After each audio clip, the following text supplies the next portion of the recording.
प्रणाम है आप सभी का और स्वागत है आपका हमारे चैनल आत्म से अध्यात्म की ओर में।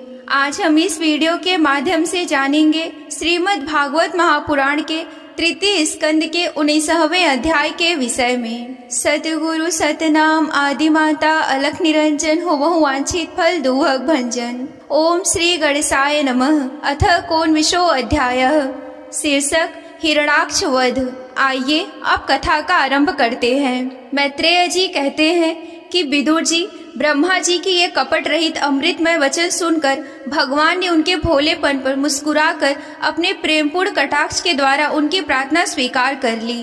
फिर उन्होंने झपट कर अपने सामने निर्भय विचरते हुए शत्रु की ठुड्डी पर गदा मारी, किंतु हिरणाक्ष की गदा से टकराकर वह गदा भगवान के हाथ से छूट गई और चक्कर काटती हुई जमीन पर गिरकर सुशोभित हुई। किंतु यह बड़ी अद्भुत सी घटना हुई। उस समय शत्रु पर वार करने का अच्छा अवसर पाकर भी हिरणाक्ष उन्हें निशस्त्र देखकर युद्ध धर्म का पालन करते हुए उन पर आक्रमण नहीं किया। उसने भगवान का क्रोध बढ़ाने के लिए ही ऐसा किया था। गदा गिर जाने पर, लोगों का हाहाकार बंद हो जाने पर प्रभु ने उसकी धर्म बुद्धि की प्रशंसा की और अपने सुदर्शन चक्र का स्मरण किया। चक्र तुरंत ही उपस्थित होकर भगवान के हाथों में घूमने लगा, किंतु वे अपने प्रमुख पार्षद दैत्याधाम हिरणाक्ष के साथ विशेष रूप से क्रीड़ा करने लगे। उस समय उनके प्रभाव को ना जानने वाले देवताओं के ये विचित्र वचन सुनाई देने लगे कि प्रभु आपकी जय हो, इसे और ना खिलाइए, शीघ्र ही मार डालिए। जब हिरणाक्ष ने देखा कि कमल दल लोचन श्री हरि उसके सामने चक्र लिए खड़े हैं, तब उसकी सारी इंद्रियां क्रोध से तिलमिला उठी और वह लंबी सांसें लेता हुआ अपने दांतों से होठ चबाने लगा। उस समय वह तीखी दाढ़ों वाला दैत्य अपने नेत्रों से इस प्रकार उनकी ओर घूरने लगा कि मानो वो भगवान को भस्म कर देगा। उसने उछल कर, ले अब तो नहीं बच सकता, इस प्रकार ललकारते हुए श्री हरि पर गदा से प्रहार किया। साधु स्वभाव विदुर जी, यज्ञ मूर्ति श्री वराह भगवान ने शत्रु के देखते ही देखते लीला से ही अपने बाएं पैर से उसकी वह वायु के समान वेग वाली गदा पृथ्वी पर गिरा दी और उससे कहा कि अरे दैत्य, तू मुझे जितना चाहता है, इसीलिए अपने शस्त्र उठा ले और एक बार फिर से वार कर। भगवान के इस प्रकार कहने पर उसने फिर से गदा चलाई और बड़ी भीषण गर्जना करने लगा। गदा को अपनी ओर आते देखकर भगवान ने जहाँ खड़े थे वहीं से उसे आते ही अनायास इस प्रकार पकड़ लिया जैसे गरुड़ सांपनी को पकड़ लेता है। अपने उद्यम को इस प्रकार व्यर्थ हुआ देख उस महादैत्य का घमंड ठंडा पड़ गया, उसका तेज नष्ट हो गया। अब की बार भगवान के देने पर उसने वह गदा लेना ना चाहा, किंतु जिस प्रकार कोई ब्राह्मण के ऊपर निष्फल अभिचार करे, मूढ़ आदि चलाए, वैसे ही उसने त्रियज्ञ पुरुष पर प्रहार करने के लिए एक प्रज्वलित अग्नि के समान लपलपाता हुआ त्रिशूल लिया।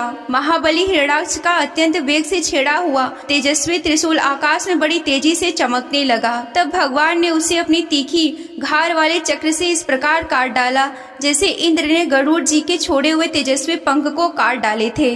भगवान के चक्र से अपने त्रिशूल के बहुत से टुकड़े हुए देखकर उसे बड़ा क्रोध हुआ। उसने पास जाकर उनके विशाल वक्ष स्थल पर, जिस पर श्रीवस्त्र का चिन्ह सुशोभित है, कसकर घूसा मारा और फिर बड़े जोर से गरज कर अंतर्ध्यान हो गया। विदुर जी, जैसे हाथी पर पुष्पमाला की चोट का कोई असर नहीं होता, उसी प्रकार उसके इस प्रकार घूसा मारने से भगवान आदि बराह तनिक भी टस से मस नहीं हुए।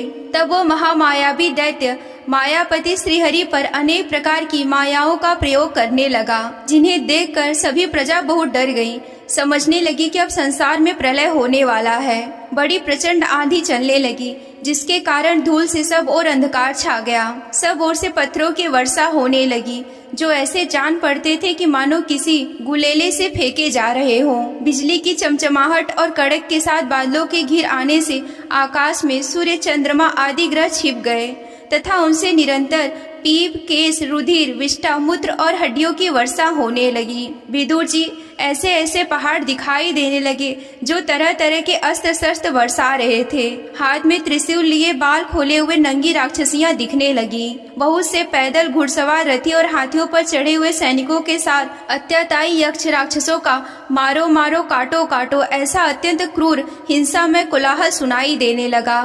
इस प्रकार प्रकट हुए उस आसुरी माया जाल का नाश करने के लिए यज्ञ मूर्ति भगवान वराह ने अपना प्रिय सुदर्शन चक्र छोड़ा। उस समय अपने पति का कथन स्मरण हो आने से दीति का हृदय सहसा कांप उठा। उसके स्तनों से रक्त बहने लगा। अपना माया जाल नष्ट हो जाने पर वह दैत्य फिर भगवान के पास आया। उसने उन्हें क्रोध से दबाकर चूर चूर करने की इच्छा से भुजाओं में भर लिया, किंतु देखा कि वे तो बाहर ही खड़े हैं। अब वह भगवान को वज्र के समान कठोर मुक्कों से मारने लगा। तब इंद्र ने जैसे वृत्तासुर पर प्रहार किया था, उसी प्रकार भगवान ने उसकी कनपटी पर एक तमाचा मारा। विश्व विजयी भगवान ने यद्यपि बड़ी उपेक्षा से तमाचा मारा था, तो भी उसकी चोट से हिरणाक्ष का शरीर घूमने लगा। उसके नेत्र बाहर निकल आए तथा हाथ पैर और बाल छिन्न भिन्न हो गए। वह निष्प्राण होकर आंधी के उखड़े हुए विशाल वृक्ष के समान पृथ्वी पर गिर पड़ा। हिरणाक्ष का तेज अब भी मलिन नहीं हुआ था। उस कराल दाढ़ों वाले दैत्यों को दांतों से होठ चबाते हुए पृथ्वी पर पड़ा देख यह युद्ध देखने के लिए आए हुए ब्रह्मा आदि देवता उसकी प्रशंसा करने लगे कि अहो, ऐसी अभल्य मृत्यु किसको मिल सकती है। अपनी मिथ्या उपाधि से छूटने के लिए जिनका योगी जन समाधि योग के द्वारा एकांत में ध्यान करते हैं, उन्हीं के चरण प्रहार से उनका मुख देखते देखते इस दैत्यराज ने अपना शरीर त्यागा। ये हिरणाक्ष और हिरण्यकश्यपु भगवान के ही पार्षद हैं। इन्हें शापवश अधोगति प्राप्त हुई है। अब कुछ जन्मों से ये फिर अपने स्थान पर पहुंच जाएंगे। देवता लोग कहने लगे कि प्रभो, आपको बारंबार नमस्कार है। आप संपूर्ण यज्ञों का विस्तार करने वाले हैं तथा संसार की स्थिति के लिए शुद्ध सतत्व में मंगल विग्रह प्रकट करते हैं। बड़े आनंद की बात है कि संसार को कष्ट देने वाला यह दुष्ट दैत्य मारा गया। अब आपके चरणों की भक्ति के प्रभाव से हमें भी सुख शांति मिल गई है। मैत्रेय जी कहते हैं कि विदुर जी, इस प्रकार महापराक्रमी हिरणाक्ष का वध करके भगवान आदिवराह अपने अखंड आनंदमय धाम को पधार गए। उस समय ब्रह्मा आदि देवता उनकी स्तुति कर रहे थे। भगवान अवतार लेकर जैसी लीलाएं करते हैं और जिस प्रकार उन्होंने भीषण संग्राम में खिलौनों के भांति महापराक्रमी हिरणाक्ष का वध कर डाला, मित्र विदुर जी, वह सब चरित्र जैसा मैंने गुरुमुख से सुना था, तुम्हें वैसा सुना दिया है। सूत जी कहते हैं कि सौनक जी, मैत्रेय जी के मुख से भगवान की यह कथा सुनकर परम भागवत विदिर जी को बड़ा आनंद हुआ। जब अन्य पवित्र कीर्ति और परम यशस्वी महापुरुषों का चरित्र सुनने से ही बड़ा आनंद होता है, तब श्रीवस्त्रधारी भगवान की ललित ललाम लीलाओं की तो बात ही क्या है। जिस समय ग्रह के पकड़े जाने पर गजराज प्रभु के चरणों का ध्यान करने लगे और उनकी हथनियां दुख से चिघाड़ने लगी, उस समय जिन्होंने उन्हें तत्काल दुखों से छुड़ाया और जो सब ओर से निराश होकर अपनी शरण में आए हुए सरल हृदय भक्तों के सहज में ही प्रसन्न हो जाते हैं, किंतु दुष्ट पुरुषों के लिए अत्यंत दुराधार्य भी है। उन पर जल्दी प्रसन्न नहीं होते। उन प्रभु के उपकारों को जानने वाला ऐसा कौन पुरुष है जो उनका सेवन ना करेगा। शौनक आदि ऋषियों, पृथ्वी का उद्धार करने के लिए वराह रूप धारण करने वाले श्री हरि की इस हिरणाक्ष वध नामक परम अद्भुत लीला को जो पुरुष सुनता, गाता अथवा अनुमोदन करता है, वह ब्रह्मा हत्या जैसे घोर पाप से भी सहज में छूट जाता है। यह चरित्र अत्यंत ही पुण्यपद और परम पवित्र, धन और यश की प्राप्ति कराने वाला, आयु वर्धक और कामनाओं की पूर्ति करने वाला तथा युद्ध में प्राण और इंद्रियों की शक्ति बढ़ाने वाला है। जो लोग इसे सुनते हैं, उन्हें अंत में श्री भगवान का ही आश्रय प्राप्त होता है। यहीं पर श्रीमद् भागवत महापुराण के तृतीय स्कंद का 19वां अध्याय समाप्त होता है। सतगुरु सतनाम आदि माता अलख निरंजन होवहु वांछित फल दूहक भंजन। ओम श्री गणेशाय नमः। अथ 20वां अध्यायः। शीर्षक ब्रह्मा जी की रची हुई अनेक प्रकार की सृष्टि का वर्णन। आइए अब कथा का आरंभ करते हैं। शौनक जी कहते हैं कि सूत जी, पृथ्वी रूप आधार पाकर स्वयंभू मनु ने आगे होने वाली संतति को उत्पन्न करने के लिए किन किन उपायों का अवलंबन किया।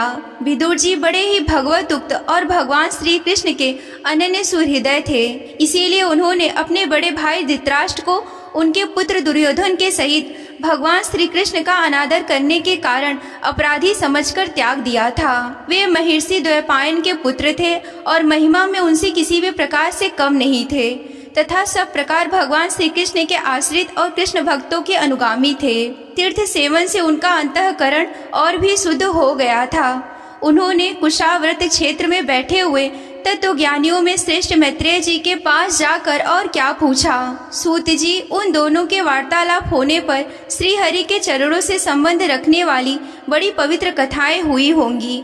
जो उन्हीं चरणों से निकले हुए गंगा जल के समान संपूर्ण पापों का नाश करने वाली होंगी।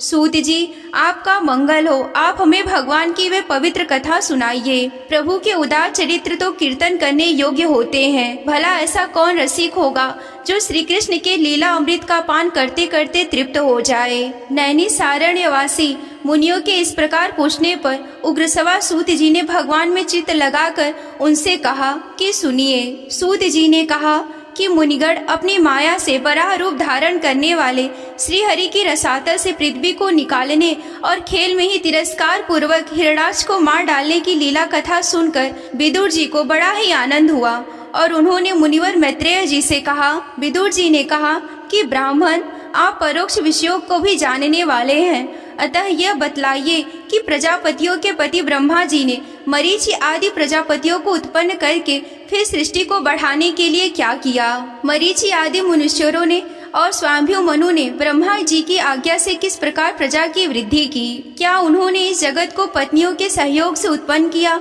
या अपने अपने कार्य में स्वतंत्र रहकर तथा सबने एक साथ मिलकर इस जगत की रचना की है। मैत्रेय जी ने कहा कि विदुर जी, जिसकी गति को जानना अत्यंत कठिन है, उस जीवों के प्रारब्ध, प्रकृति की नियंता पुरुष और काल, इन तीन हेतुओं से तथा भगवान की सानिध्य से त्रिगुणमय प्रकृति के शोभ होने पर उसका महतत्व उत्पन्न हुआ है। दैव की प्रेरणा से रजः प्रधान महतत्व के वैकारिक, राजस और तामस तीन प्रकार का अहंकार उत्पन्न हुआ।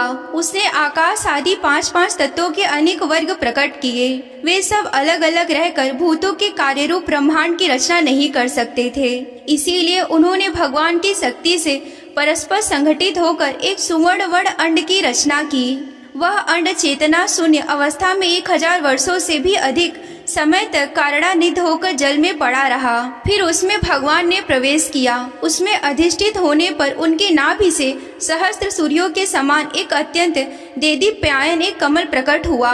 संपूर्ण जीव समुदाय का आश्रय था। उसी से भगवान ब्रह्मा जी का आविर्भाव हुआ है। जब ब्रह्मांड के गर्भरूप जल में शयन करने वाले श्री नारायण देव ने ब्रह्मा जी के अंतःकरण में प्रवेश किया, तब वे पूर्व कल्पों में अपने ही द्वारा निश्चित की हुई नाम रूपी में व्यवस्था के अनुसार लोकों की रचना करने लगे। सबसे पहले उन्होंने अपनी छाया से तामिश्र, अंधतामिश्र, तम, मोह और महामोह यो 5 प्रकार की अविद्या उत्पन्न की।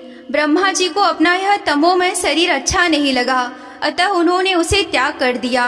तब जिससे भूख प्यास की उत्पत्ति होती है, ऐसे रात्रि रूप उस शरीर को उसी से उत्पन्न हुए यक्ष और राक्षसों ने ग्रहण कर लिया। उस समय भूख प्यास से अभिभूत होकर वे ब्रह्मा जी को खाने के लिए दौड़ पड़े और कहने लगे कि इसे खा जाओ, इसकी रक्षा मत करो, क्योंकि वे भूख प्यास से व्याकुल हो रहे थे। ब्रह्मा जी ने घबराकर उनसे कहा कि अरे यक्ष राक्षसों, तुम मेरी संतान हो, इसीलिए मुझे भक्षण मत करो और मेरी रक्षा करो। उनमें से जिन्होंने कहा कि खा जाओ वे यक्ष हुए और जिन्होंने कहा कि रक्षा मत करो वह राक्षस कहलाए। फिर ब्रह्मा जी ने सात्वी के प्रभाव से देदीप्यायन होकर मुख्य देवताओं की रचना की। उन्होंने क्रीड़ा करते हुए ब्रह्मा जी के त्यागने पर उनका वह दीन रूप प्रकाश में शरीर ग्रहण कर लिया। इसके पश्चात ब्रह्मा जी ने अपने जघन देश कामासक्त असुरों को उत्पन्न किया।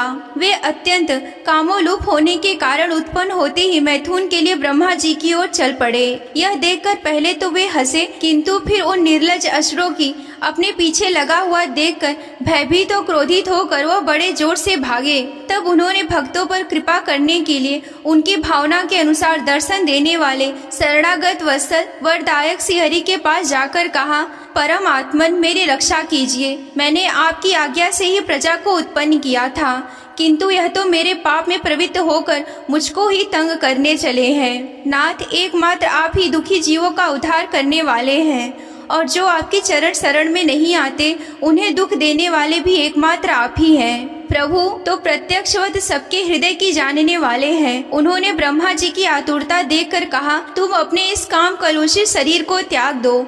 भगवान के यो कहते ही उन्होंने अपना शरीर वहीं पर छोड़ दिया। ब्रह्मा जी का छोड़ा हुआ वह शरीर एक सुंदरी स्त्री संध्या देवी के रूप में परिणित हो गया। उनके चरण कमलों के पाजेब से झंकृत हो रहे थे। उनकी आंखें मतवाली हो रही थी और कमर करधनी की लड़ों से सुशोभित सजीली साड़ी से ढकी हुई थी।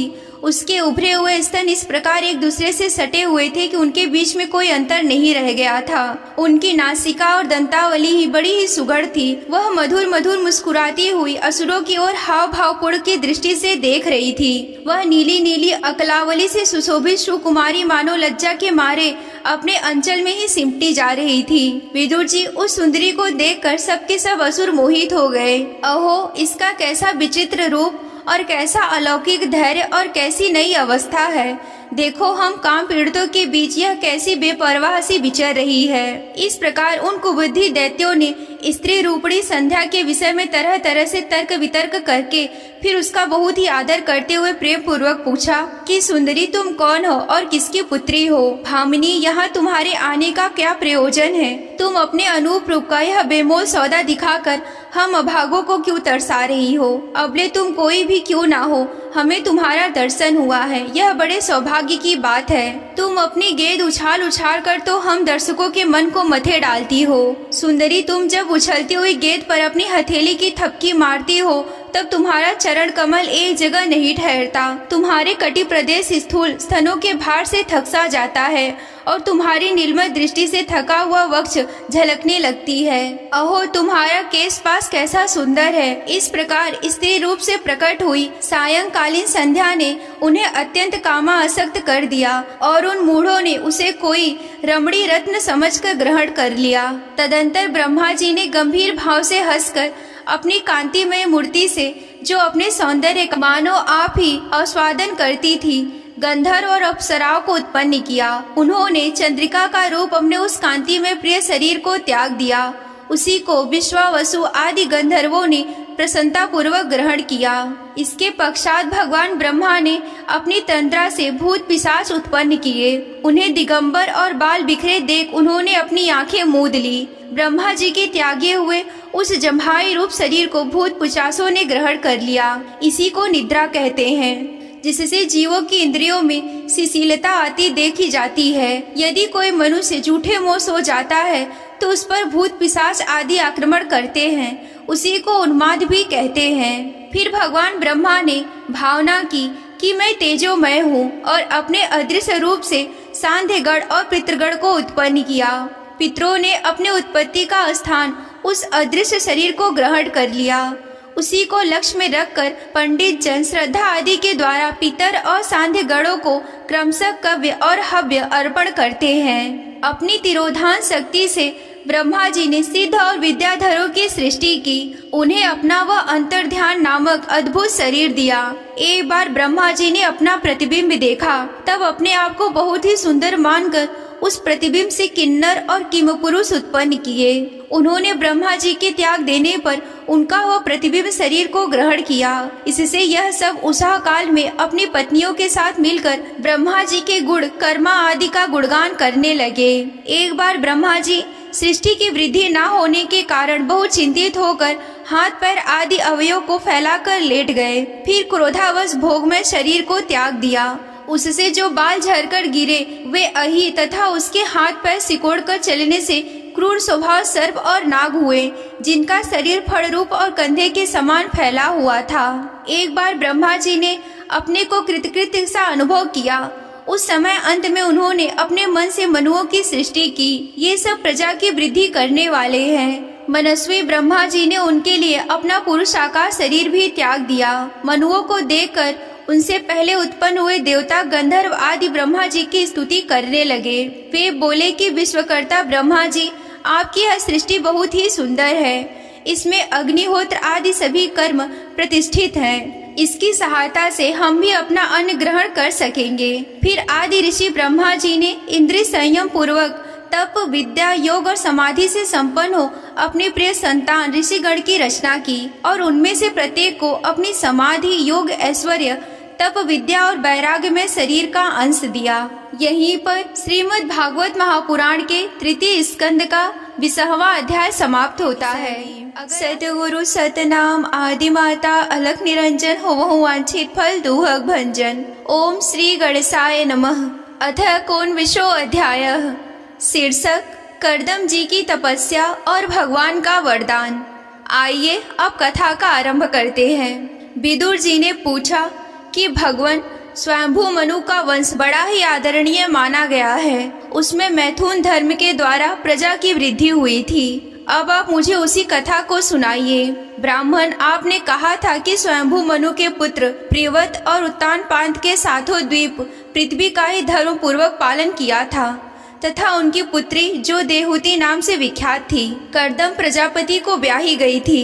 देहूति योग के लक्षण यमा आदि से संपन्न थी। उससे महायोगी कर्दम जी ने कितनी संतानें उत्पन्न की थी, वह सब प्रसंग आप मुझे सुनाइए। मुझे सुनने की बड़ी इच्छा हो रही है। इसी प्रकार भगवान रुचि और ब्रह्मा जी के पुत्र दक्ष प्रजापति ने भी मनु जी की कन्याओं का पाणी ग्रहण करके उनसे विवाह किस किस प्रकार से किया और संतानें उत्पन्न की, यह सब चरित्र आप मुझे सुनाइए। मैत्रेय जी ने कहा कि विदुर जी, जब ब्रह्मा जी ने भगवान कर्दम को आज्ञा दी कि तुम संतान की उत्पत्ति करो, तो उन्होंने 10,000 वर्षों तक सरस्वती नदी के तीर पर तपस्या की।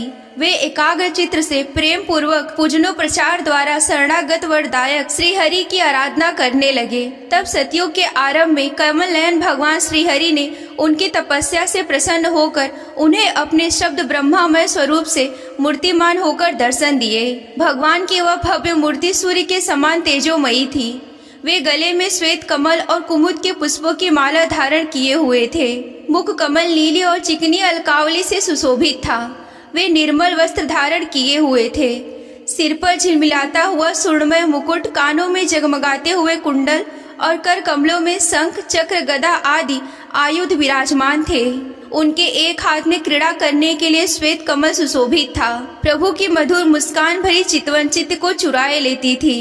उनके चरण कमल गरुड़ जी के कंधों पर विराजमान थे तथा वक्ष स्थल पर श्री लक्ष्मी जी और कंठ में कौस्तुभ मणि सुशोभित थी। प्रभु की इस आकाश स्थित मनोहर मूर्ति का दर्शन करके कर्दम जी को बड़ा हर्ष हुआ, मानो उनकी सभी मनोकामनाएं पूर्ण हो गई हो। उन्होंने सानंद हृदय से पृथ्वी पर सिर देकर भगवान को साष्टांग प्रणाम किया। फिर प्रेम प्रवण चित्त से हाथ जोड़कर सुमधुर वाणी से उनकी स्तुति करने लगे। कर्दम जी ने कहा कि स्तुति करने योग्य परमेश्वर, आप संपूर्ण सद्गुणों के आधार हैं। योगी जन उत्तरोत्तर शुभ योनियों में जन्म लेकर अंत में योगस्थ होने पर आपके दर्शन की इच्छा करते हैं। आज आपका वही दर्शन पाकर हमें नेत्रों का फल मिल गया है। आपके चरण कमल भवसागर से पार जाने के लिए जहाज हैं। जिनकी बुद्धि आपकी माया से मारी गई है, वे ही उन तुच्छ क्षणिक विषय सुखों के लिए जो नरक में भी मिल सकते हैं, उन चरणों का आश्रय लेते हैं। किंतु स्वामी, आप तो उन्हें वे विषय भोग भी देते हैं। प्रभु, आप कल्पवृक्ष हैं। आपके चरण समस्त मनोरथों को पूर्ण करने वाले हैं। मेरा हृदय काम कलुषित है। मैं भी अपने अनुरूप स्वभाव वाली और गृहस्थ धर्म के पालन में सहायक शीलवती कन्या से विवाह करने के लिए आपके चरण कमलों की शरण में आया हूँ। सर्वेश्वर, आप संपूर्ण लोगों के अधिपति हैं। नाना प्रकार की कामनाओं में फंसा हुआ यह लोक आपकी बेतवाड़ी रूप से डोरी में बंधा है। धर्म मूर्ते, उसी का अनुगमन करता हुआ मैं भी काल रूप आपको आज्ञा का पालन लेकर पूजोपहार आदि समर्पण करता हूँ। प्रभु, आपके भक्त विषयासक्त लोगों और उन्हीं के मार्ग का अनुसरण करने वाले मुझ जैसे कर्मजड़ पशुओं को कुछ भी ना गिन कर आपके चरणों की छत्र छाया का ही आश्रय लेते हैं तथा परस्पर आपके गुणगान रूप मादक सुधा का ही पान करके अपने सुधा पिपासा आदि देव धर्मों को शांत करते रहते हैं। प्रभु, यह काल चक्र बड़ा प्रबल है। साक्षात ब्रह्मा ही इसके घूमने की धुरी है। अधिक मास सहित 13 महीने अरे हैं। 360 दिन के जोड़ हैं। 6 ऋतुएं नेमी हैं। अनंत छड़पल आदि इसमें पत्राकार धाराएं हैं तथा 3 चतुर्मास इसके आधारभूत नाभि है। यह अत्यंत वेगवान सतसर स्वरूप काल चक्र चराचर जगत की आयु का छेदन करता हुआ घूमता रहता है, किंतु आपके भक्तों की आयु का हास नहीं कर सकता। भगवान, जिस प्रकार मकड़ी स्वयं ही जाले को फैलाती उसकी रक्षा करती है और अंत में उसे ही निगल जाती है, उसी प्रकार आप अकेले ही जगत की रचना करने के लिए अपने से अभिन्न अपनी योग माया को स्वीकार कर उससे अभिव्यक्त हुई अपनी सतत्व आदि शक्तियों द्वारा स्वयं ही जगत की रचना, पालन और संहार किया करते हैं। प्रभु, इस समय आपने हमें अपनी तुलसी माला मंडित माया से परिच्छिन्न सी दिखाई देने वाली सगुण मूर्ति के दर्शन दिए हैं। आप हम भक्तों को जो शब्द आदि विषय सुख प्रदान करते हैं, वे माइक होने के कारण यद्यपि आपको पसंद नहीं है, तथापि परिणाम में हमारा सुख करने के लिए वे हमें प्राप्त हो। नाथ, आप स्वरूप से निष्क्रिय होने पर भी माया के द्वारा सारे संसार का व्यवहार चलाने वाले हैं तथा थोड़ी सी उपासना करने वाले पर भी समस्त अभिलषित वस्तुओं की वर्षा किया करते हैं। आपके चरण कमल वंदनीय है और मैं आपको बारंबार नमस्कार करता हूँ। मैत्रेय जी कहते हैं कि भगवान की भौवें प्रणय मुस्कान भरी चितवन से चंचल हो रही थी। वे गरुड़ जी के कंधे पर विराजमान थे। तब कर्दम जी ने इस प्रकार निष्कपट भाव से उनकी स्तुति की। तब वे उनसे अमृतमय वाणी से कहने लगे। श्री भगवान ने कहा कि जिसके लिए तुमने आत्म संयम आदि द्वारा मेरी आराधना की है, तुम्हारे हृदय के उस भाव को जानकर मैंने पहले ही तुम्हारे लिए उसकी व्यवस्था कर दी है। प्रजापते, मेरी आराधना तो कभी भी निष्फल नहीं होती। फिर जिनका चित्त निरंतर एकांत रूप से मुझ में ही लगा रहता है, उन तुम जैसे महात्माओं के द्वारा की हुई उपासना का तो और भी क्या अधिक फल होता है। प्रसिद्ध यशस्वी सम्राट स्वयंभू मनु ब्रह्मावर्त में रहकर 7 समुद्र वाली सारी पृथ्वी का शासन किया करते हैं। विप्रवर, वे परम धर्मज्ञ महाराज महारानी शत्रुपा के साथ तुमसे मिलने के लिए परसों से यहाँ आएंगे। उनकी एक रूप यौवन शील और गुणों से संपन्न श्याम लोचना कन्या इस समय विवाह के योग्य हो गई है। प्रजापते, तुम सर्वथा उसके योग्य हो, इसीलिए वे तुम्ही को वह कन्या का अर्पण करेंगे।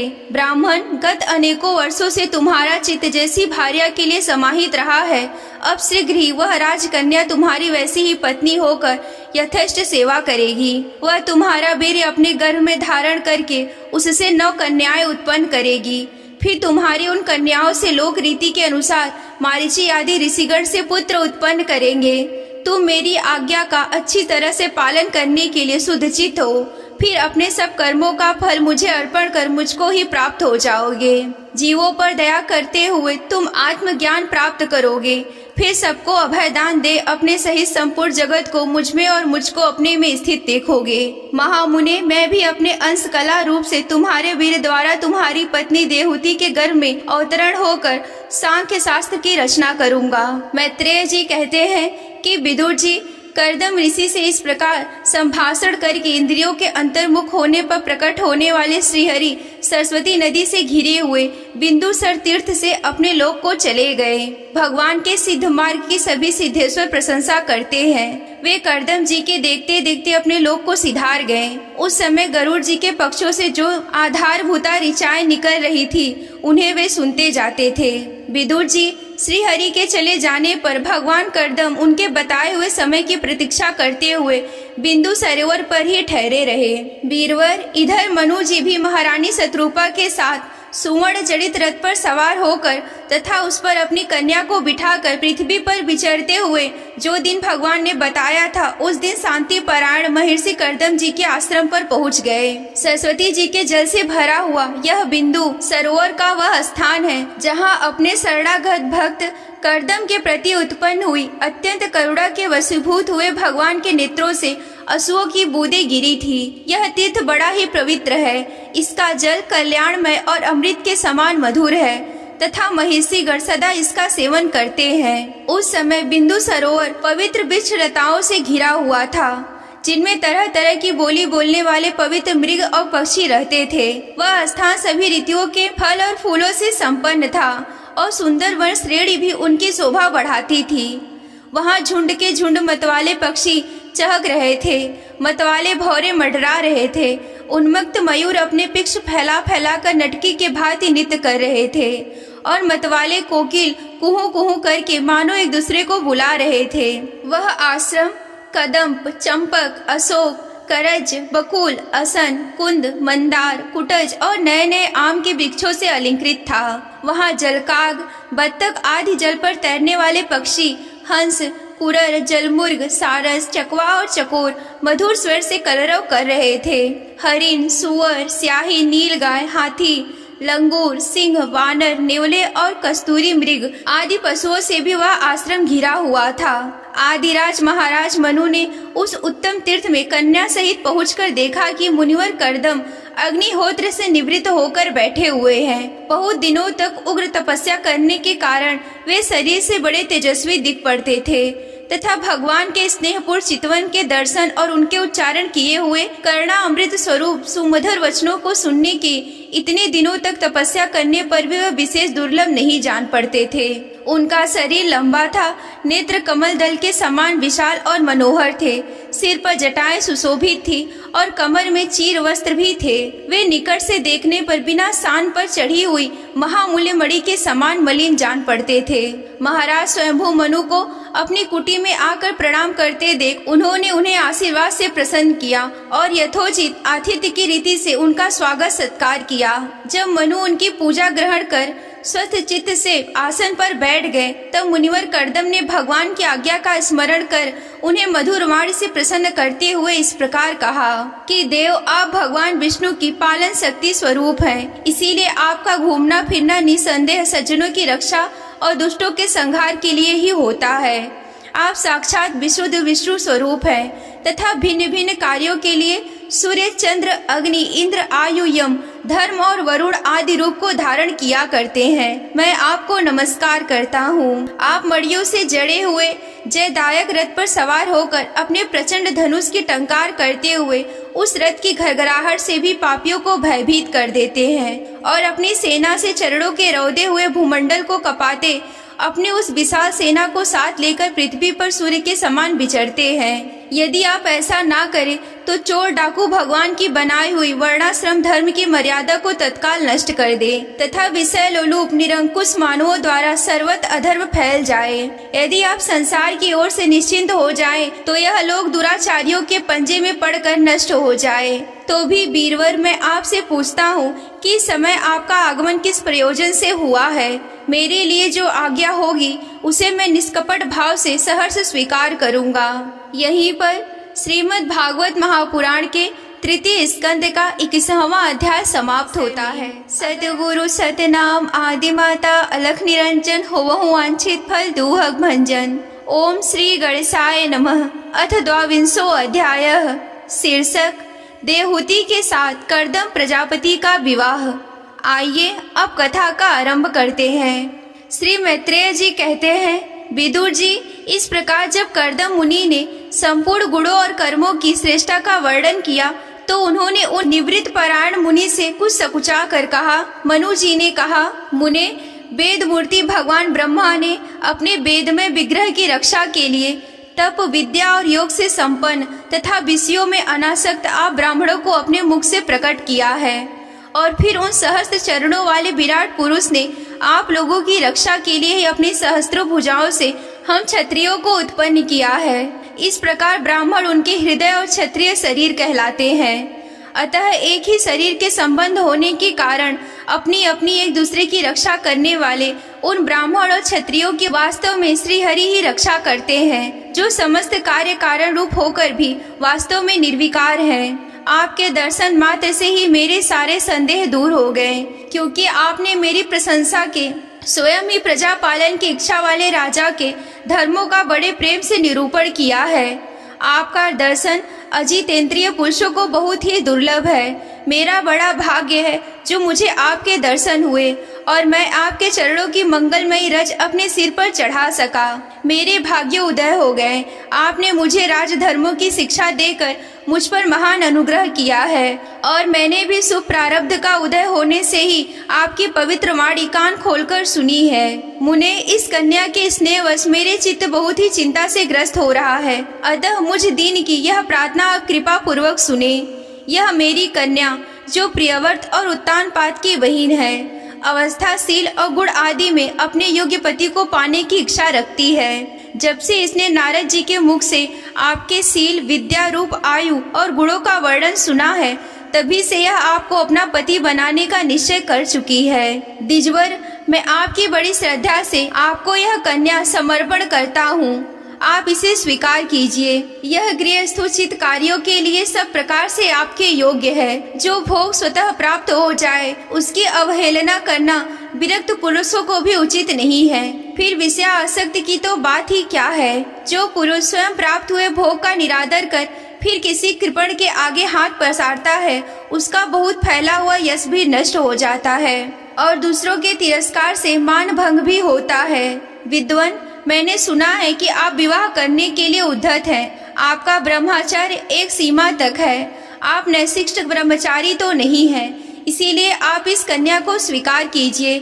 मैं इसे आपको अर्पण करता हूँ। श्री कर्दम मुनि ने कहा कि ठीक है, मैं विवाह करना चाहता हूँ और आपकी कन्या का अभी किसी के साथ वाग्दान नहीं हुआ है, इसीलिए हम दोनों का सर्वश्रेष्ठ ब्रह्मा विधि से विवाह होना उचित है। राजन, वेदोक्त विवाह विधि से प्रसिद्ध जो गृहणामिते इत्यादि मंत्रों में बताया हुआ काम आपकी इस कन्या के साथ हमारा संबंध होने में सफल होगा।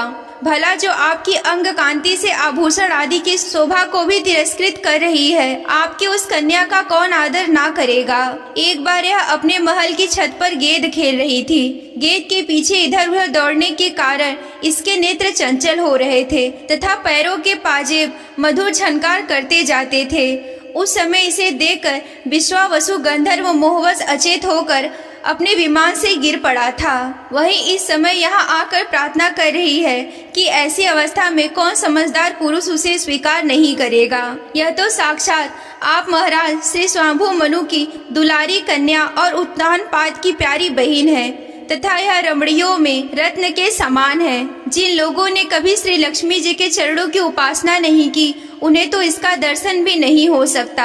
अतः मैं आपकी इस साध्वी कन्या को अवश्य स्वीकार करूंगा, किंतु एक शर्त है। जब तक इससे संतान ना हो जाएगी तब तक मैं गृहस्थ धर्म अनुसार इसके साथ रहूंगा। उसके बाद भगवान के बताए हुए संन्यास प्रधान हिंसा रहित सम दम आदि धर्मों को ही अधिक महत्व दूंगा, जिनसे इस विचित्र जगत की उत्पत्ति हुई है, जिनमें यह लीन हो जाता है और जिनके आश्रय से ही यह स्थित है। मुझे तो वे प्रजापतियों के भी पति भगवान श्री अनंत ही सबसे अधिक मान्य हैं। श्री मैत्रेय जी कहते हैं कि प्रचंड धनुर्धर विदुर कर्दम जी केवल इतना ही कह सके, फिर वे हृदय में भगवान कमल नाभ का ध्यान करते हुए मौन हो गए। उस समय उनके मंद हास्ययुक्त मुख कमल को देखकर देहूति का चित्र लुभा गया। मनु जी ने देखा कि इस संबंध में महारानी शत्रुपा और राजकुमारी की स्पष्ट अनुमति है, अतः उन्होंने अनेक गुणों से संपन्न कर्दम जी को उन्हीं के समान गुणवंती कन्या का प्रसन्नता पूर्वक दान कर दिया।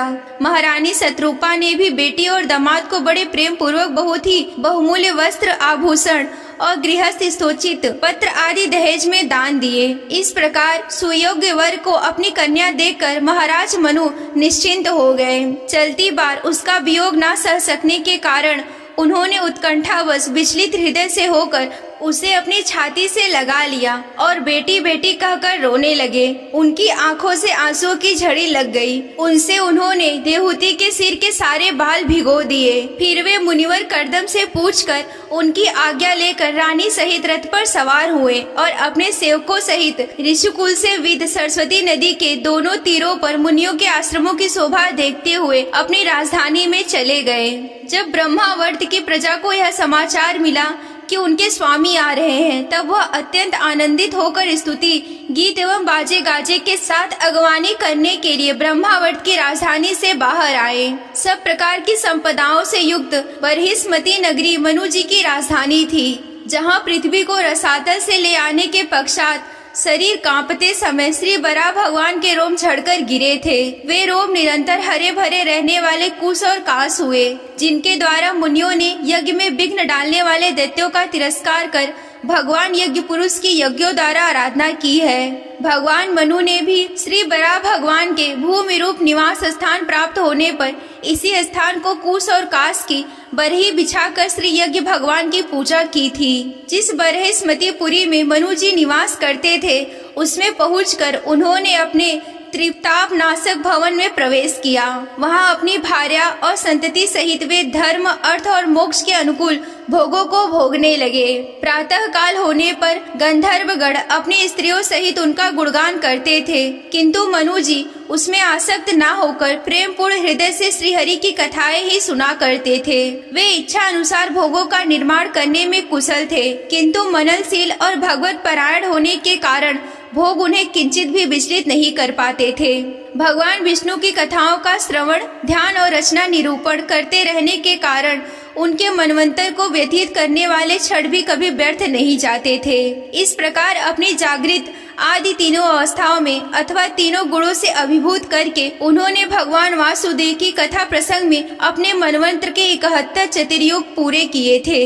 व्यास नंदन विदुर जी, जो पुरुष श्री हरि के आश्रित रहता है उसे शारीरिक, मानसिक और दैविक, मानुषिक और भौतिक दुख किस प्रकार से कष्ट पहुंचा सकते हैं। मनु जी निरंतर समस्त प्राणियों के हित में लगे रहते थे। मुनियों के पूछने पर उन्होंने मनुष्यों तथा समस्त वर्ण आश्रमों के अनेक प्रकार से मंगलमय धर्मों का वर्णन किया है, जो मनु संहिता के रूप में अब भी उपलब्ध है। जगत के सर्वप्रथम सम्राट महाराज मनु वास्तव में कीर्तन के योग्य थे।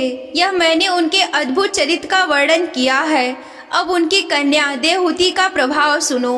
यहीं पर श्रीमद् भागवत महापुराण के तृतीय स्कंद का 22वां अध्याय समाप्त होता है। सतगुरु सतनाम आदि माता अलख निरंजन होवहु वांछित फल दूहक भलजन। ओम श्री गणेशाय नमः। अथ त्रयोविंशो अध्याय। शीर्षक कर्दम और देवहूति का बिहार। आइए अब कथा का आरंभ करते हैं। श्री मैत्रेय जी ने कहा कि विदुर जी, माता पिता के चले जाने पर पति के अभिप्राय को समझ लेने में कुशल साध्वी देवहूति कर्दम जी की प्रतिदिन प्रेम पूर्वक सेवा करने लगी। ठीक उसी तरह जैसे पार्वती जी भगवान शंकर जी की सेवा करती हैं। उसने काम वासना, दंभ, द्वेष, लोभ, पाप और मद का त्याग करके बड़ी सावधानी और लगन के साथ सेवा में तत्पर रहकर विश्वास, पवित्रता, गौरव, संयम, प्रेम और मधुर भाषण आदि गुणों से अपने परम तेजस्वी पतिदेव को संतुष्ट कर लिया। देवहूति समझती थी कि मेरे पतिदेव देव से भी बढ़कर है, इसीलिए वह उनसे बड़ी बड़ी आशाएं रखकर उनकी सेवा में लगी रहती थी। इस प्रकार बहुत दिनों तक अपना अनुवर्तन करने वाली उस मनुपुत्री को व्रत आदि का पालन करने से दुर्लभ हुई देख देवर्षि श्रेष्ठ कर्दम को दयावश कुछ खेद सा हुआ। उन्होंने उससे प्रेम गदगद वाणी से कहा। कर्दम जी बोले कि मनुनंदिनी, तुमने मेरा बड़ा आदर किया है। मैं तुम्हारी उत्तम सेवा और परम भक्ति से बहुत संतुष्ट हूँ। सभी देवधारियों को अपना शरीर बहुत प्रिय और आदर की वस्तु होता है, किंतु तुमने मेरी सेवा के आगे उसके छीड़ होने पर भी कोई परवाह नहीं की। अतः अपने धर्म का पालन करते रहने से मुझे तप, समाधि, उपासना और योग के द्वारा जो भय और शोक रहित भगवत प्रसाद विभूतियाँ प्राप्त हुई है, उन पर मेरी सेवा के प्रभाव से अब तुम्हारा भी अधिकार हो गया है। मैं तुम्हें दिव्य दृष्टि प्रदान करता हूँ, उसके द्वारा तुम उन्हें देखो। अन्य जितने भी भोग हैं वे तो भगवान श्रीहरि के भ्रुकुटी विलास मात्र से नष्ट हो जाते हैं, अतः वे इनके आगे कुछ भी नहीं कर सकते। तुम मेरी सेवा में कृतार्थ हो गई हो। अपने पतिव्रत धर्म का पालन करने से तुम्हें ये दिव्य भोग प्राप्त हो गए हैं। अब तुम इन्हें भोग सकती हो। हम राजा हैं, हमें सब कुछ सुलभ है। इस प्रकार जो अभिमान आदि विकार है, उनके रहते हुए मनुष्य को इन दिव्य भोगों की प्राप्ति होनी कठिन है। कर्दम जी के इस प्रकार कहने से अपने पति को संपूर्ण योग माया और विद्याओं में कुशल जानकर उस अबला की सारी चिंता जाती रही। उसका मुख किंचित संकोच भरी चितवन और मधुर मुस्कान से खिल उठा। वह विनय और प्रेम से गदगद वाणी से इस प्रकार कहने लगी।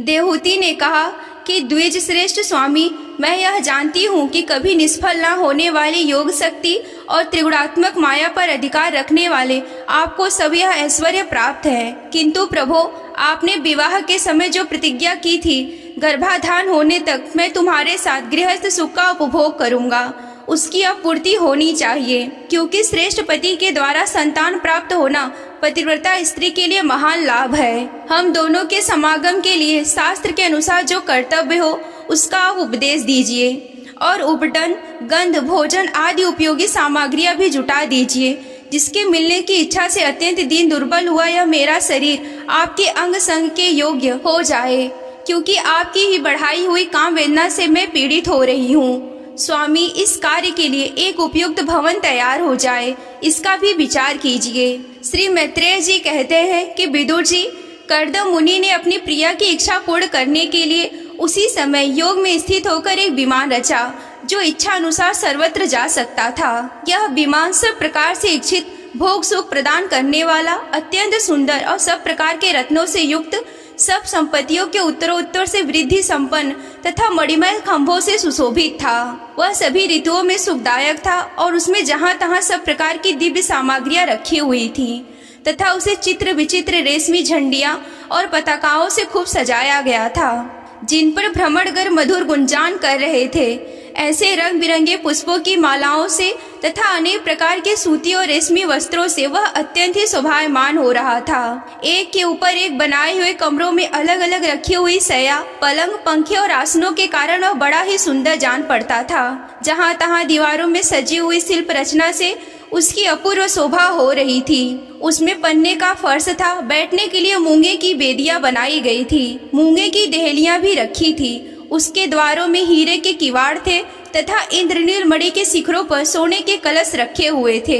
उसकी हीरे की दीवारों में बढ़िया लाल जड़े हुए थे, जो ऐसे जान पड़ते थे कि मानो विमान की आंखें हो। उसके रंग बिरंगे और बहुमूल्य सुनहरी बंधनवारों से सजाया गया था। उस विमान में जहाँ तहाँ कृत्रिम हंस और कबूतर आदि पक्षी बनाए गए थे, जो बिल्कुल सजीव से मालूम पड़ते थे। उन्हें अपना सजात ये समझकर बहुत से हंस और कबूतर उनके पास बैठ बैठकर अपनी बोली बोलते थे। उसमें सुविधा अनुसार क्रीड़ा स्थली, शयन गृह, बैठक आंगन और चौक आदि बनाए गए थे, जिनके कारण वह विमान स्वयं कर्दम जी को ही विस्मित सा कर रहा था। ऐसे सुंदर घर को भी जब देवती ने बहुत प्रसन्न चित्त से नहीं देखा, तो सबके आंतरिक भाव को परख लेने वाले कर्दम जी ने स्वयं ही कहा कि भीरू, तुम इस बिंदु सरोवर में स्नान करके विमान पर चढ़ जाओ। यह विष्णु भगवान का रचा हुआ तीर्थ मनुष्य को सभी कामनाओं की प्राप्ति कराने वाला है। कमल लोचना देवती अपने पति की बात मानकर सरस्वती के पवित्र जल से भरे हुए उस सरोवर में प्रवेश किया। उस समय वह बड़ी मैली कुचौली साड़ी पहनी हुई थी। उसके सिर के बाल चिपक जाने से उनमें लटे पड़ गई थी। शरीर में मैल जम गया था तथा स्तन कांतिहीन हो गए थे। सरोवर में गोता लगाने पर उसने उसके भीतर एक महल में 1000 कन्याएं देखी। वे सभी किशोरा अवस्था में थी और उनके शरीर से कमल सी गंध आ रही थी। देहूती को देखते हुए वह सब स्त्रियां सहसा खड़ी हो गईं और हाथ जोड़कर कहने लगी कि हम आपकी दासियां हैं, हमें आज्ञा दीजिए कि आपकी क्या सेवा करें। विदुर जी, तब स्वामिनी को सम्मान देने वाली उन रमणियों ने बहुमूल्य मसालों तथा गंध आदि से मिश्रित जल के द्वारा मनस्विनी देहूती को स्नान कराया तथा उसे 2 नवीन और निर्मल वस्त्र पहनने को दिए। फिर उन्होंने ये बहुत मूल्य के बड़े सुंदर और कांतिमान आभूषण, सर्वगुण संपन्न भोजन, पीने के लिए अमृत के समान स्वादिष्ट आसव प्रस्तुत किए। अब देहूती ने दर्पण में अपना प्रतिबिंब देखा तो उसे मालूम हुआ कि वह भांति भांति के सुगंधित फूलों के हारों से विभूषित है, स्वच्छ वस्त्र धारण किए हुए है। उसका शरीर भी निर्मल और कांतिमान हो गया है तथा उन कन्याओं ने बड़े आदर पूर्वक उसका मांगलिक श्रृंगार किया है, उसे सिर से स्नान कराया है। स्नान के पश्चात अंग अंग में सब प्रकार के आभूषण सजाए गए हैं तथा उसके गले में हार हुमेल, हाथों में कंगन और पैरों में छमछमाते हुए सोने के पाजेब सुशोभित हैं। कमर में पड़ी हुई सोने की रत्न जड़ित करधनी से, बहुमूल्य मणियों के हार से और अंग अंग में लगे हुए कुमकुम आदि मंगल द्रव्यों से उसकी अपूर्व शोभा हो रही है।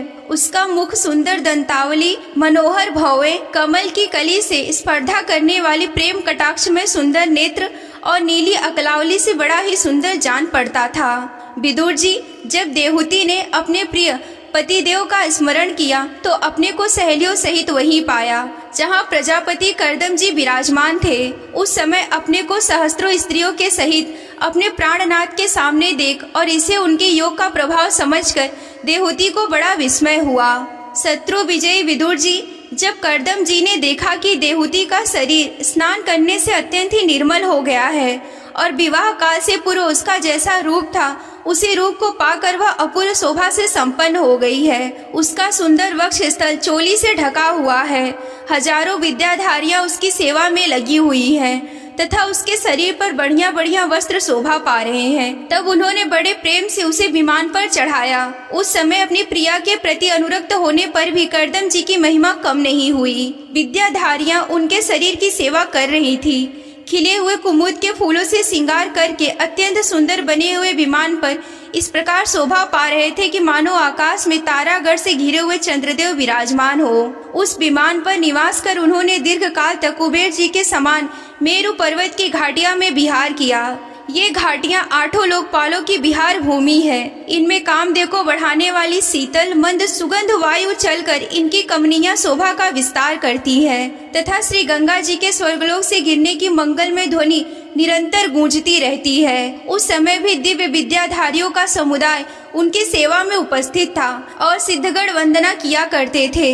इस प्रकार प्राण प्रिया देहूती के साथ उन्होंने सुरसन, नंदन, पुष्पभद्र और चैत्ररथ आदि अनेकों देवोत्थानों तथा मानस सरोवरों में अनुराग पूर्वक विहार किया।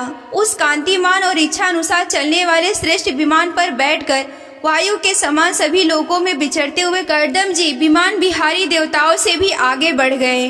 विदुर जी, जिन्होंने भगवान के भवभयहारी पवित्र पाद पद्यों का आश्रय लिया है, उन धीर पुरुषों के लिए कौन सी वस्तु या शक्ति दुर्लभ है। इस प्रकार महायोगी कर्दम जी यह सारा भूमंडल जो द्वीप वर्ष आदि की विचित्र रचना के कारण बड़ा आश्चर्यमय प्रतीत होता है, अपनी प्रिया को दिखाकर अपने आश्रम को लौट आए। फिर उन्होंने अपने को 9 रूपों में विभक्त कर रति सुख के लिए अत्यंत उत्सुक मनु कुमारी देहूती को आनंदित करने के लिए उसके साथ बहुत वर्षों तक विहार किया, किंतु उनका इतना लंबा समय एक मुहूर्त के समान बीत गया। उस विमान में रति सुख को बढ़ाने वाली बड़ी सुंदर सैया का आश्रय लेने पर परम रूपवान प्रियतम के साथ रहती हुई देहूती को इतना काल कुछ भी ना जान पड़ा। इस प्रकार उस कामासक्त दंपति को अपने योग बल से सैकड़ों वर्षों तक विहार करते हुए भी वह काल बहुत थोड़े समय के समान ही निकल गया। आत्मज्ञानी कर्दम जी सब प्रकार के संकल्पों को जानते थे, अतः देवहूति को संतान प्राप्ति के लिए उत्सुक देख तथा भगवान के आदेश को स्मरण कर उन्होंने अपने स्वरूप के 9 विभाग किए तथा कन्याओं की उत्पत्ति के लिए एकाग्र चित्र से अर्धांग रूप में अपनी पत्नी की भावना रखते हुए उसके गर्भ में वीर्य स्थापित किया। इससे देवहूति के एक ही साथ 9 कन्याएं पैदा हुई। वे सभी सर्वांग सुंदरी थी और उनके शरीर से लाल कमल की सुगंध निकलती थी। इस समय शुद्ध स्वभाव वाली सती देवहूति ने देखा कि पूर्व प्रतिज्ञा के अनुसार उसके पतिदेव संन्यास आश्रम ग्रहण कर वन की ओर जाना चाहते हैं, तो उसने अपने आंसुओं को रोककर ऊपर से मुस्कुराते हुए व्याकुल एवं संतप्त हृदय से धीरे धीरे अति मधुर वाणी से कहा कि उस समय वह सिर नीचा किए हुए अपने नखमणि मंडित चरण कमल से पृथ्वी को कुरेद रही थी। देवहूति ने कहा कि भगवान, आपने जो कुछ प्रतिज्ञा की थी वह सब तो पूर्णतया निभा दी, तो भी मैं आपकी शरणागत हूँ, अतः आप मुझे अभय दान और दीजिए। ब्राह्मण, इस कन्याओं के लिए योग्य का वर खोजने पड़ेंगे। आपके वन को जले जाने के बाद मेरे जन्म मरण रूप शोक को दूर करने के लिए भी कोई होना चाहिए। प्रभो, अब तक परमात्मा से विमुख रहकर मेरा जो समय इंद्रिय सुख भोगने में बीता है वह तो निरर्थक ही गया। आपके परम प्रभाव को ना जानने के कारण ही मैंने इंद्रियों के विषयों में आसक्त रहकर आपसे अनुराग किया, तथापि यह भी मेरा संसार भय को दूर करने वाला ही होना चाहिए। अज्ञानवश असत पुरुषों के साथ किया हुआ जो संग संसार बंधन का कारण होता है, वही सत्पुरुषों के साथ किए जाने पर असंगता का प्रदान करता है। संसार में जिस पुरुष के कर्मों से ना तो धर्म का संपादन होता है और ना ही वैराग्य का उत्पन्न होता है और ना ही भगवान की सेवा संपन्न होती है, वह पुरुष जीते ही मुर्दों के समान है। अवश्य मैं ही भगवान की माया से बहुत ठगी गई हूँ, जो आप जैसे मुक्तिदाता पतिदेव को पाकर भी मैंने संसार बंधन से छूटने की इच्छा नहीं की। यहीं पर श्रीमद् भागवत महापुराण के 3 स्कंद का 23वां अध्याय समाप्त होता है। सतगुरु सतनाम आदि माता अलख निरंजन होवहु वांछित फल दुहक भंजन। अथ 24वां अध्याय। शीर्षक श्री कपिल देव जी का जन्म। आइए अब कथा का आरंभ करते हैं। श्री मैत्रेय जी कहते हैं कि उत्तम गुणों से सुशोभित मनु कुमारी देहूती ने जब ऐसे वैराग्य युक्त बातें कही, तब कृपालु कर्दम मुनि को भगवान विष्णु के कथन का स्मरण हो आया और उन्होंने उससे कहा। कर्दम जी बोले कि दोष रहित राजकुमारी, तुम अपने विषय में इस प्रकार से खेद ना करो।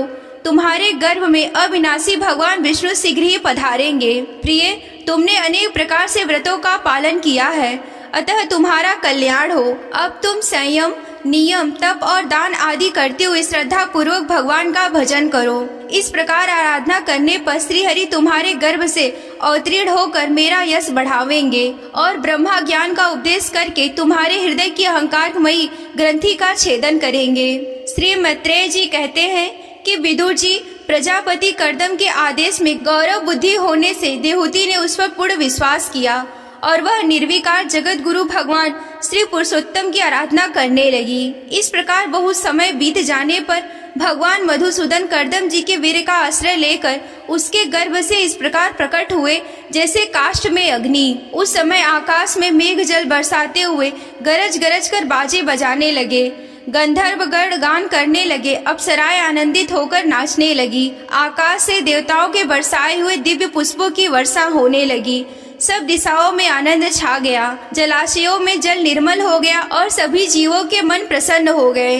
इसी समय सरस्वती नदी के घिरे हुए कर्दम जी के उस आश्रम में मरीचि आदि मुनियों सहित श्री ब्रह्मा जी आए। शत्रु दमन विदुर जी स्वतः सिद्ध ज्ञान से संपन्न अजन्मा ब्रह्मा जी को यह मालूम हो गया था कि साक्षात परम ब्रह्मा भगवान विष्णु सांख्य शास्त्र का उपदेश करने के लिए अपने विशुद्ध सत्यत्वमय अंश से अवतरण होंगे। अतः भगवान जिस कार्य को करना चाहते थे उसका उन्होंने विशुद्ध चित्त से अनुमोदन एवं आदर किया और अपनी संपूर्ण इंद्रियों से प्रसन्नता प्रकट करते हुए कर्दम जी से इस प्रकार कहा। श्री ब्रह्मा जी ने कहा कि प्रिय कर्दम, तुम दूसरों को मान देने वाले हो, तुमने मेरा सम्मान किया, जो मेरी आज्ञा का पालन किया है, इससे तुम्हारे द्वारा निष्कपट भाव से मेरी पूजा संपन्न हुई है। पुत्रों को अपने पिता की सबसे बड़ी सेवा यही करनी चाहिए कि जो आज्ञा, ऐसा कहकर आदर पूर्वक उन आदेशों को स्वीकार करे। बेटा, तुम सभ्य हो, तुम्हारी यह सुंदरी कन्याएं अपने वंशों द्वारा इस सृष्टि को अनेक प्रकार से बढ़ावेंगी। अब तुम इन मरीचि आदि मुनिवरों को इनके स्वभाव और रुचि के अनुसार अपनी कन्याएं समर्पण करो और संसार में अपना सुयश फैलाओ। मुने, मैं जानता हूँ कि जो संपूर्ण प्राणियों के निधि हैं, उनके अभीष्ट मनोरथ को पूर्ण करने वाले हैं। वे आदि पुरुष श्री नारायण ही अपनी योग माया से कपिल के रूप में अवतरण हुए हैं। फिर देहूति से बोले कि राजकुमारी, सुनहरे बाल, कमल जैसे विशाल नेत्र और कमल कंपित चरण कमलों वाले शिशु के रूप में कैटभासुर को मारने वाले साक्षात श्री हरि ने ज्ञान विज्ञान द्वारा कर्मों की वासनाओं का मूलोच्छेदन करने के लिए तेरे गर्भ में प्रवेश किया है। ये अविद्या जनित मोह की ग्रंथियों को काटकर पृथ्वी में स्वच्छंद विचरेंगे। ये सिद्ध गणों के स्वामी और सांख्यचारियों के माननीय होंगे। लोक में तेरी कीर्ति का विस्तार करेंगे और कपिल के नाम से विख्यात होंगे। श्री मैत्रेय जी कहते हैं कि विदुर जी, जगत की सृष्टि करने वाले ब्रह्मा जी उन दोनों को इस प्रकार आश्वासन देकर नारद और सनकादिक के साथ हंस पर चढ़कर ब्रह्मालोक को चले गए। ब्रह्मा जी के चले जाने पर कर्दम जी ने उनकी आज्ञा अनुसार मरीचि आदि प्रजापतियों के साथ अपनी कन्याओं का विधि पूर्वक विवाह कर दिया। उन्होंने अपनी कला नाम की कन्या मारीचि को, अनसुईया को अत्रि से, श्रद्धा को अंगिरा को और अविर्भूर को पुलत्स्य को समर्पण किया। पुलह को उनके अनुरूप गति नाम की कन्याएं दी। क्रतु के साथ परम साध्वी क्रिया का विवाह किया। भृगु जी को ख्याति, वशिष्ठ जी को अरुंधति समर्पण की। अथर्वा ऋषि को शांति नामक कन्या दी, जिससे यज्ञ कर्म का विस्तार किया जाता है। कर्दम जी ने उन विवाहित ऋषियों का उनकी पत्नियों के सहित खूब सत्कार किया। विदुर जी, इस प्रकार विवाह हो जाने पर वे सब ऋषि कर्दम जी की आज्ञा लेकर अति आनंद पूर्वक अपने अपने आश्रमों को चले गए। कर्दम जी ने देखा कि उनके यहाँ साक्षात देवाधिदेव श्री हरि ने अवतार लिया है, तो वो एकांत में उनके पास गए। उन्हें प्रणाम करके इस प्रकार कहने लगे कि अहो, अपने पाप कर्मों के कारण इस दुखमय संसार में नाना प्रकार से पीड़ित होते हुए पुरुषों पर देवगण तो बहुत काल से बीतने पर ही प्रसन्न होते हैं, किंतु जिनके स्वरूप में योगी जन अनेकों जन्मों से साधन से सिद्ध हुए सुदृढ़ समाधि के द्वारा एकांत में देखने का प्रयत्न करते हैं, अपने भक्तों की रक्षा करने वाले वे श्री हरि हम विषया लोलुपों के द्वारा होने वाली अपनी अवज्ञा का कुछ भी विचार न कर आज हमारे घर अवतरण हुए हैं। आप वास्तव में अपने भक्तों का मान बढ़ाने वाले हैं। आपने अपने वचनों को सत्य करने के लिए, सांख्य योग का उपदेश करने के लिए ही मेरे घर में अवतार लिया है। भगवान, आप प्राकृतिक रूप से रहित हैं। आपके जो चतुर्भुज आदि लौकिक रूप हैं, वे ही आपके योग्य तथा जो मनुष्य सदृश रूप आपके भक्तों को प्रिय लगते हैं, वे ही आपको रुचिकर प्रतीत होते हैं। आपका पाद पीठ तत्व ज्ञान की इच्छा से विद्वानों द्वारा सर्वदा वंदनीय है।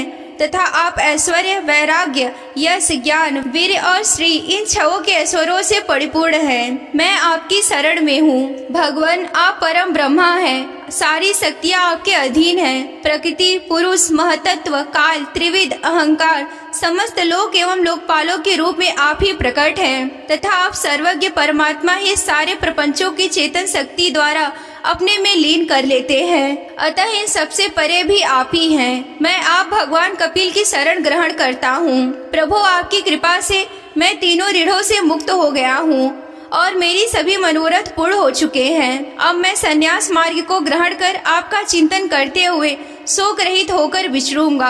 आप समस्त प्रजाओं के स्वामी हैं, अतः इसके लिए मैं आपकी आज्ञा चाहता हूँ। श्री भगवान ने कहा कि मुने, वैदिक और लौकिक सभी कर्मों से संसार के लिए मेरा यही कथन प्रमाण है। इसीलिए मैंने तुमसे जो कहा था कि मैं तुम्हारे यहाँ जन्म लूंगा, उसे सत्य करने के लिए मैंने यह अवतार लिया है। इस लोक में मेरा यह जन्म मुक्त होने की इच्छा वाले मुनियों के लिए आत्मदर्शन में उपयोगी प्रकृति और तत्वों का विवेचन करने के लिए ही हुआ है। आत्मज्ञान का यह सूक्ष्म मार्ग बहुत समय से लुप्त हो गया है। इसे फिर से परिवर्तित करने के लिए ही मैंने यह शरीर ग्रहण किया है। ये ऐसा ही जानो कि मुने, मैं तुम्हें आज्ञा देता हूँ कि तुम अपनी इच्छा अनुसार जाओ और अपने संपूर्ण कर्म मुझे अर्पण करते हुए दुर्जय मृत्यु को जीतकर मोक्ष पद प्राप्त करने के लिए मेरा भजन करो।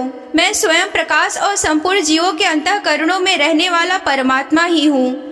अतः जब तुम विशुद्ध बुद्धि के द्वारा अपने अंतःकरण में मेरा साक्षात्कार कर लोगे, तब सब प्रकार के शोकों से छूटकर निर्भय पद को प्राप्त कर लोगे। माता देहूति को मैं संपूर्ण कर्मों से छुड़ाने वाला आत्मज्ञान प्रदान करूंगा, जिससे यह संसार रूप भय से वह पार हो जाएंगी। श्री मैत्रेय जी कहते हैं कि भगवान कपिल के इस प्रकार कहने पर प्रजापति कर्दम जी उनकी परिक्रमा कर प्रसन्नता पूर्वक वन में चले गए। वहाँ अहिंसा में संन्यास धर्म का पालन करते हुए वह एकमात्र श्री भगवान की ही शरण हो गए तथा अग्नि और आश्रम का त्याग करके निसंग भाव से पृथ्वी पर विचरने लगे, जो कार्य कारण के अतीत है, सततवादी गुणों का प्रकाशक एवं निर्गुण है और जो अनन्य भक्ति से प्रत्यक्ष होता है, उस परम ब्रह्मा में उन्होंने अपना मन लगा दिया। वे अहंकार, ममता और सुख दुख आदि द्वंद्वों से छूटकर समदर्शी हो गए। सब में अपने आत्मा को ही देखने लगे। उनकी बुद्धि अंतर्मुख एवं शांत हो गई। उस समय धीर कर्दम जी शांत लहरों वाले समुद्र के समान जान पड़ते थे। परम भक्ति और भाव के द्वारा सर्वांत अंतर्यामी सर्वज्ञ श्री वासुदेव में चित्त स्थिर हो जाने से वे सारे बंधनों से मुक्त हो गए। संपूर्ण भूतों में अपने आत्मा श्री भगवान को और संपूर्ण भूतों को आत्म स्वरूप श्री हरि में ही स्थित देखने लगे। इस प्रकार इच्छा और द्वेष से रहित सर्वत्र संबुद्धि और भगवत भक्ति से संपन्न होकर श्री कर्दम जी ने भगवान का परम पद प्राप्त कर लिया। यहीं पर श्रीमद् भागवत महापुराण के तृतीय स्कंद का 24वां अध्याय समाप्त होता है। अगर आप श्रीमद् भागवत महापुराण की कथा में रुचि रखते हैं और विस्तार पूर्वक यूं ही वर्णन सुनना चाहते हैं, तो हमारे चैनल को सब्सक्राइब कर लें। ये अध्याय आप सभी को कैसा लगा हमें कमेंट करके बताएं। आज के वीडियो में बस इतना ही। मिलते हैं अगले वीडियो में। तब तक के लिए आप सभी को जय आदि शक्ति भोलेनाथ जी। हर हर महादेव।